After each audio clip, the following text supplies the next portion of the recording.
सुबह after breakfast नाश्ते के बाद ज़्यादातर एक मिसकंसेप्शन हमारी कि हम नाश्ते से पहले ब्रश करते हैं और क्या होता है फिर उसके बाद नाश्ता करने के बाद ब्रश नहीं करते, फिर पूरा दिन और कैविटी जो हमारी वो बैक्टीरिया इन्फेक्शन के सामने हम पेश कर देते हैं। आँखों की एलर्जी या सुर्खी जो इस मौसम में हो जाती है यूजुअली मौसमी होती है। लोग बाहर घूमते रहते हैं इतनी धूप में और मट्टी और बहुत सारे ज़रात आँखों में जाते हैं, तो इस वजह से वो फिर वो एलर्जी शुरू हो जाती है।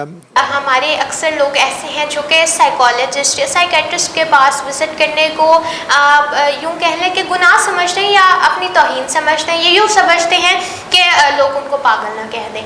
तो ये एक खौफ मैं कहती हूँ कि हमारे यहाँ मुआशरे के 70-80% लोग हैं जिनके अंदर ये सारी चीज़ें पाई जाती हैं, जो कि डिप्रेशन का शिकार तो होते हैं, जो कि मेंटल डिसऑर्डर्स का शिकार तो हैं, लेकिन वो साइकोलॉजिस्ट और साइकेट्रिस्ट के पास नहीं जाते। जहाँ तक कोरोना की बात है, कोरोना तो नो डाउट एक पेंडेमिक हो गया है और पाकिस्तान पर भी असरअंदाज हुआ है और हमारे हमसाया मुल्क में भी असरअंदाज हुआ है। अल्लाह का करम ये है कि हमारे मुल्क में वो सूरत हाल पैदा नहीं हुई जो हमारे हमसाया मुल्क में पैदा हुई है। ये अल्लाह का ख़ास करम हुआ है। इम्तिहान में तो हम हैं, लेकिन अल्लाह का ख़ास करम है कि वो रेशो हमें नहीं मिली।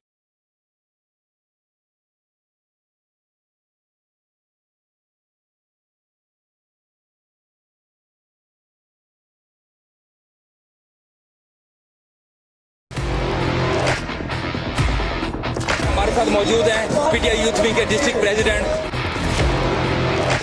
जो कायद ने हमें 11 नुकात दिए हैं उसमें सेहत, एजुकेशन, करप्शन, उसमें तमाम चीज़ें आ जाती हैं, लेकिन मुल्तान की बेसिक अवाम का ये मसला है कि यहाँ पे हमें सुबह अलग चाहिए। और तो हमने इमरान खान को डाला था, लेकिन तंग है अब। आटे और चीनी की नहीं है, यहाँ तो आवे का आवा ही ख़राब हो गया है, पूरा निज़ाम ख़राब हो गया है। ये आए थे करप्शन ख़त्म करेंगे, करप्शन पहले से डबल हो गई है। एक चीज़ ले जाते हैं आप, 10 मिनट के बाद जाएंगे उस पर 10 रुपये बढ़े हुए होते हैं, तो इसका मतलब है कि हुकूमत का वो है ना जी। हुकूमत जब तक चेक नहीं करेगी, जब तक वो लिस्टें नहीं वो देगी, जब तक उस पर ऑर्डर नहीं होगा, उस वक्त तक तो अवाम बेकार है, अवाम इसी तरीके से चीख सकती है। नए इमरान खान ने कहा था कि कोई गरीब नहीं रहेगा, वाकई कोई गरीब नहीं रहेगा, हर सब कुछ मर जाएंगे। महंगाई इतनी हो गई कि कोई गरीब नहीं रहेगा। उसका कहना गलत नहीं था, सही था। इन्हें कहा था महंगाई को ख़त्म कर दूंगा, महंगाई बढ़ा के गरीब को मार दिया। अवाम की आवाज़ इतवार की शाम 7:05 पर।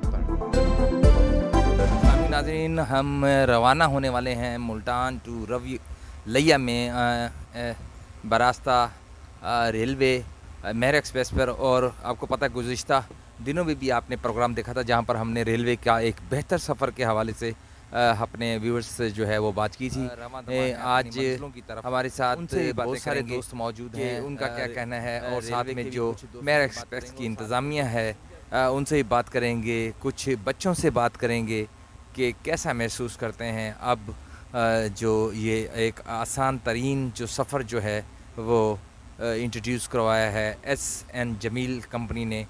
उस हवाले से उनका क्या कहना है उनकी। आपको पता है कि तकरीबन अब हमारे जो जितने भी पैसेंजर्स जो हैं वो दूर दराज सफ़र करने वाले फैमिलीज़ के साथ सफ़र करने वालों ने रेलवे का सफ़र जो है वो तकरीबन तर्क करके प्राइवेट जो कोचेज़ मुख्तलिफ नामों से चल रही हैं उन पर सफ़र शुरू कर दिया। लेकिन SN जमील कंपनी